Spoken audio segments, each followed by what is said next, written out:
Continue now with Democratic Congresswoman Jan Schakowsky of Illinois. Her district is near Chicago's Logan Square neighborhood. Congresswoman, good evening. Good evening, Joshua. Thank you so much for having me. Well, you're one of the folks that we wanted to talk to, particularly because of what Antonia just described, the trauma that folks may be dealing with after this. What are you hearing from your constituents about everything that's been going on? I'm sure that they're talking about it. People are sad. A seventh grader is dead. And I have to tell you, as a former teacher, my heart is just breaking for that this child's life was cut short when he had perhaps a great future ahead of him, and we could have all helped him. But people are just furious also, just mad. When is this going to stop? You know, the death of young men and young boys now, a boy of color, is just unacceptable. And Chicago has a history, actually, of police brutality. And we have got to do something about it. And frankly, I feel that this officer who made a pretty much of a split-second decision, and we've seen the video now, that Adam was compliant, that his hands did not actually have a gun in it. He was told, the police officer, we heard from the voice sounds that he swore at him to put the effing gun down. He did not have a gun. We saw that, and yet he is dead. So there is just so much anger right now in the city of Chicago, and demands for something to happen. We want a change here. Well, with regards to what may happen, President Biden was asked about his agenda on gun violence and on police violence during his press conference yesterday with the Prime Minister of Japan. Here's part of what the president said. I've never not prioritized this. No one has worked harder to deal with the violence. It doesn't mean that I can't also be working at the same time on the economy and on COVID. But it's not a question of my being able to set the agenda in the Senate as to what they will move to first. And so I continue, and I strongly, strongly urge my Republican friends in the Congress who even refuse to bring up the House-passed bill to bring it up now. This has to end. It's a national embarrassment.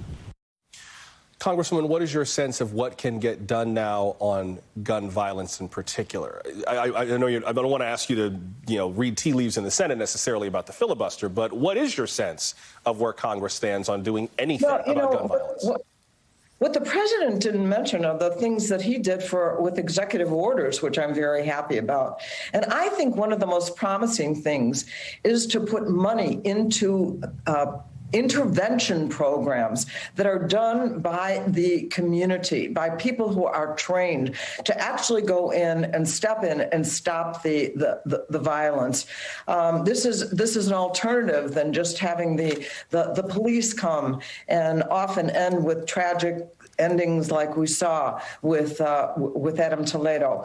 And he's also doing things about getting rid of certain guns. So there are executive orders, but of course, it is way past time for us to pass the legislation in the Senate for universal background checks. We have great laws in the state of Illinois and in the city of Chicago that would prevent gun violence, that would reduce the number of guns.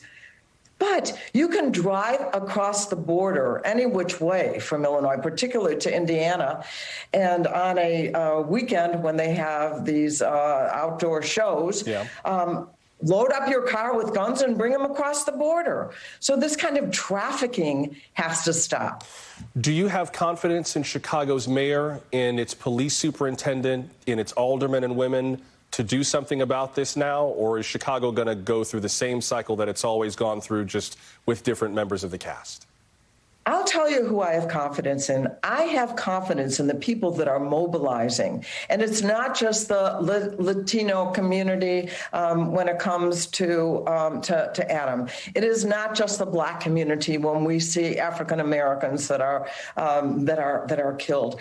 Black, white, brown, people of every age are coming together and saying enough is enough. And that is resonating all over the country. We are sick of it. And I actually saw a startling statistic that Black men, 1 out of 1,000 could be killed by police. We have to stop that. And this is the moment. And I think people are mobilized to make it happen. I hear you about having confidence in the community. Do you also have confidence in the leadership, or are you putting confidence in the community in lieu of confidence in the city's elected and appointed leaders? No, but as an organizer as well as a congressperson, what I believe is that people can make the changes in the policy. Actually, what's a little bit surprising to me is that Tuesday, some new policies were formed about how to disperse a crowd. And yet, what I heard last night, there was the use of batons. There were people who were thrown who ended up on the ground. And so we have to demand that these policies that were changed are now enforced as well. And we have to hold our elected officials accountable to make these changes. I think we have the power of the people to do that. Congresswoman Jen Schakowsky, Democrat from Illinois, we appreciate you making time for us tonight. Thank you very much. Thank you, Joshua.